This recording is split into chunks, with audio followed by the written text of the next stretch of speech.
Polres Tapanuli Utara menetapkan 4 orang tersangka pelaku penganiayaan di Desa Siborong-Borong 1, Kecamatan Siborong-Borong, Kabupaten Tapanuli Utara.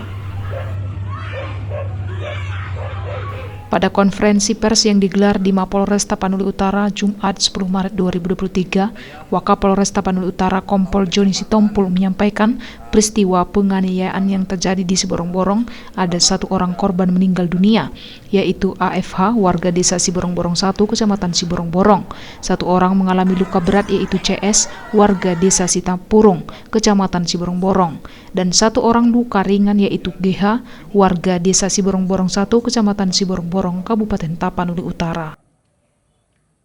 Atas kejadian tersebut, Polres Tapun sudah menetapkan 4 orang tersangka, yakni AP 31 tahun warga Desa Sipultak, Kecamatan Pagaran, Kabupaten Tapanuli Utara,